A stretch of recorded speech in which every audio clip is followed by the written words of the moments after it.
Bienvenue dans la web-série qui vous permettra de ne plus rater vos scénarios de marketing automation. Je suis Stéphane Coulot, fondateur et président de la société Webmécanique, éditeur de logiciels en marketing automation. Notre expérience est la source de notre inspiration et je vous la partage. Aujourd'hui, avec cette troisième vidéo, j'aborde le sujet qui a enflammé le 25 mai 2018. Vous vous souvenez très certainement, vous avez reçu plein d'emails complètement ineptes, rédigés par des avocats, sûrement pas par des gens de communication, qui vous expliquaient comment ils allaient répondre à ce règlement. Mais le sujet n'est pas là. En effet, le RGPD, c'est bien plus que cela.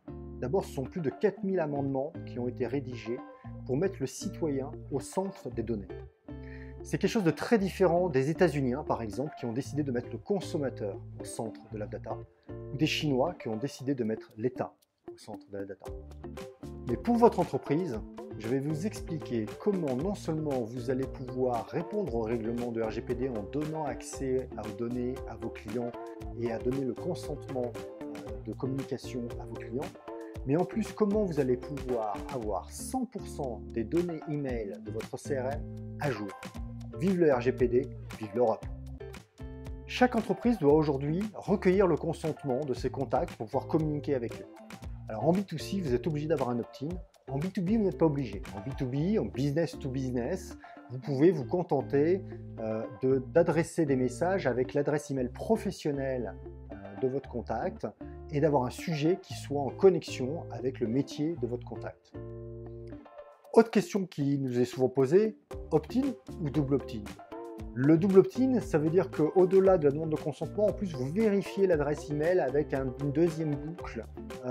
Vous savez, vous recevez cet email, vous devez valider, vérifier l'adresse email en cliquant sur le lien que vous venez de recevoir avec un email. Notre avis sur la question est très clair. Non seulement en B2C comme en B2B, demandez l'opt-in, demandez le consentement et faites le double opt-in. En effet, les avantages sont énormes. D'abord, vous proposez à vos contacts des façons de communiquer avec eux. Vous leur demandez leur consentement, mais en plus, vous leur expliquez ce que vous faites des données et ce que vous n'en faites pas. Dans un moment où tout le monde doute, tout le monde est un peu paranoïaque par rapport à ses données personnelles, c'est un avantage concurrentiel énorme. Peu de gens le font encore. Et en plus, au-delà des mots que vous mettez dans votre RSE, là, ce sont de vrais actes que vous mettez.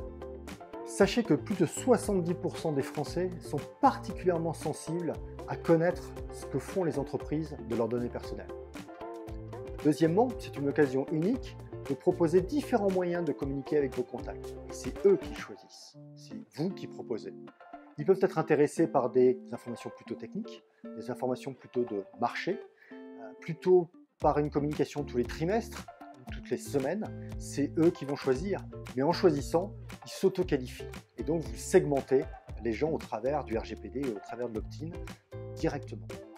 Vous saurez s'il faut plutôt leur envoyer des livres blancs, plutôt des webinars, et à quelle fréquence vous allez pouvoir communiquer avec eux.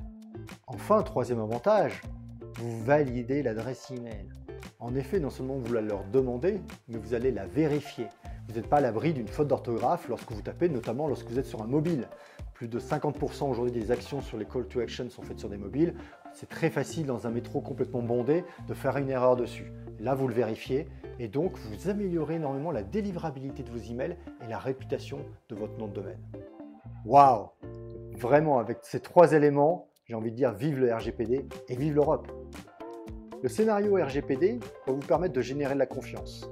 Vous allez non seulement respecter le règlement, vous allez expliquer à vos contacts ce que vous faites des données, vous allez récupérer des adresses email parfaitement à jour, donc vous allez avoir des commerciaux très contents et vous allez avoir une réputation de transparence et de fluidité avec vos clients, avec vos contacts, avec votre écosystème. Maintenant, rentrons dans le scénario. Au démarrage de scénario, c'est toujours une action. Un call to action lié à un téléchargement de livre blanc, une vidéo, un article de blog, ce que vous voulez. Toute action, inscription à un événement. Et ça va générer en fait le début du scénario. En fait, on va vérifier si le contact fait partie du segment opt-in ou pas. C'est-à-dire, est-ce qu'il a déjà fait une action d'opt-in ou est-ce qu'il ne l'a pas encore fait? S'il a déjà validé l'opt-in, vous ne faites rien, vous avez déjà l'information. En revanche, s'il n'a pas validé l'opt-in, ou s'il l'a validé mais depuis plus d'un an, par exemple, on peut dire tous les 18 mois, ce que vous voulez, la durée qui vous semble le plus convenable. On sait qu'en B2B, tous les 18 moas environ, LinkedIn nous dit les gens changent de métier et donc changent d'adresse email. 18 mois, c'est une bonne période. Nous, chez Webmecanic, on aime bien le faire tous les 12 mois. Et là, vous démarrez votre trigger d'opt-in spécifique à cette action. Il va commencer tout simplement en lui proposant une action sur des choix de contenu.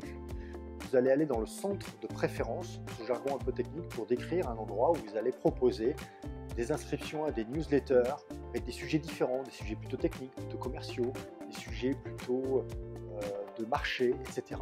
Leur proposer aussi peut-être une fréquence associée à ce type de contenu. Faites des inscriptions à des webinars, ce qui est intéressant dans votre univers et dans votre business. Une fois que votre contact a choisi dans le centre de préférence les contenus idoines pour lui, alors hop, vous pouvez envoyer l'email qui va confirmer l'adresse email. Et s'il l'a mal tapé ou si ce n'est pas une vraie adresse email, ben vous le saurez immédiatement. Bien sûr, au niveau de ce scénario, il faut que vous ayez une synchronisation avec votre outil CRM, ou un outil ERP, ou un outil de type ATS ou SIRH si vous êtes dans le recrutement par exemple. Ainsi, vous allez avoir 100% des adresses email dans votre CRM, dans votre ERP ou dans votre SIRH qui seront à jour. Quand je dis 100%, c'est peut-être que 80%, mais les 20% restantes, vous savez qu'elles ne sont pas fiables. Donc c'est une forme de qualification. Un petit conseil pratique.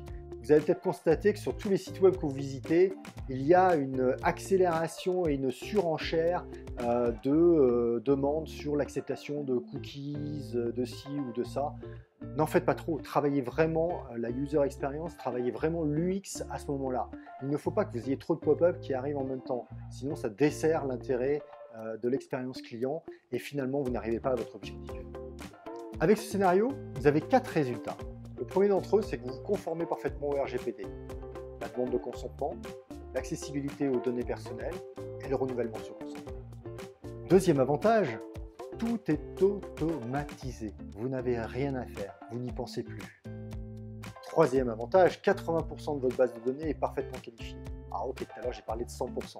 Oui, mais c'est 80% peut-être de qualification explicite avec une adresse mail juste. Et les 20% restants, eh bien vous savez que vous les mettez à l'écart jusqu'au jour où vous avez une confirmation de cette adresse email ou une affirmation. Mais en attendant, vous n'y touchez pas. C'est du spam. Et enfin, un quatrième intérêt, vous avez parfaitement qualifié les sujets d'intérêt de vos consommateurs, de vos clients, de vos prospects. Vous savez à quelle fréquence ils ont envie que vous leur parliez. Et vous allez leur proposer régulièrement de mettre à jour cette information. Formidable. Finalement, la tranquillité et la transparence sont des bénéfices extrêmement importants. Vous allez donc pouvoir continuer à nourrir, nurturer en bon franglais la relation avec vos prospects et vos clients, avec le bon contenu, à la bonne fréquence, tout le monde est content. Sur cette base, vous allez pouvoir mener des actions de nurturing en toute sérénité. Merci à vous d'avoir suivi cette vidéo. Abonnez-vous à la chaîne vidéo avec la petite cloche, faites un petit like, commentez cette vidéo comme bon vous semble. J'aimerais beaucoup avoir votre retour sur des idées de scénarios, des contextes de scénarios que vous voudriez que je mette en œuvre pour vous. Si vous souhaitez approfondir la question, n'hésitez pas à aller regarder du côté de 10 minutes 30. Mon compère Gabriel Schebel fait également des vidéos, écrit des articles de blog extrêmement intéressants sur ces sujets et l'inbound marketing en général. Et ensemble, nous avons écrit un livre qui s'appelle Marketing Automation. Faites plaisir à vos clients, accélérez votre business. Il est disponible dans toutes les librairies en ligne et également en ville chez votre libraire préféré. À bientôt.